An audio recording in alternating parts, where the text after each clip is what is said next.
হাই friends, কি খবৰ? মই শ্ৰং চেনেলত সম্প্ৰচাৰিত হৈ থকা পুৱতিতৰা ধাৰাবাহিকখনৰ আজিৰ খণ্ডটো চাবলৈ বহুত বেছি ভাল লাগিব। কিয়নো যোৱাটো খণ্ডত বেদই জিয়া নামৰ এজনী ছোৱালীৰ লগত কথা পাতি আছিল আৰু সেইখিনি সময়তে ৰত্ন আহিছিল।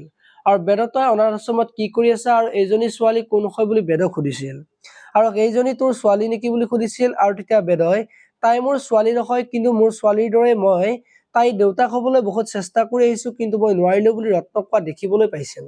আৰু আজিৰ খণ্ডটোত অনুক গাড়ীৰে খুন্দিয়া ছোৱালীজনী অনুৰ ওচৰৰ পৰা যাবলৈ ওলাব আৰু তেতিয়া অনুৱে তাই ওচৰত গৈ মুখ খুন্দা মাৰি দম দি কলৈ যাবলৈ ওলাইছা বুলি কব। আৰু তেতিয়া ছোৱালীজনীয়ে অনুক মাৰিবলৈ ওলাব আৰু অনুৱে হাতখন ধৰি হাত মোৰো আছে, ইচ্ছা কৰিলে মই উঠাব পাৰো, কিন্তু মই তেনেকুৱা নকৰো কাৰণ মই আপোনাৰ দৰে নহয় বুলি ছোৱালীজনীক কোৱা দেখিবলৈ পাব। এইফালে আকৌ বেদই আজি লগৰজনৰ ওচৰত যাব আৰু লগৰজনে বেয়া কাম কৰিবলৈ কব আৰু নকৰা দেখি লগৰজনে তোৰ মোৰ দৰে মানুহৰ কাৰণে পইচাৰ বাদে কি ডাঙৰ হব পাৰে, এই গাড়ীখন চলাই আমাৰ সপোনবোৰ পুৰা কৰিব নোৱাৰো বুলি বেদক কব। এতিয়া বাৰু বেদই কি কব দেখিবলৈ পাব আজিৰ খণ্ডটোত। আপোনালোকে পুৱতিতৰা ধাৰাবাহিকখন চাই কেনেকুৱা পায় কমেন্ট কৰি জনাব। আৰু যদি এতিয়ালৈকে চেনেলটো ছাবস্ক্ৰাইব কৰা নাই তেতিয়াহ'লে চেনেলটো ছাবস্ক্ৰাইব কৰি ভিডিঅ'টোত এটা লাইক কৰি দিব। ধন্যবাদ।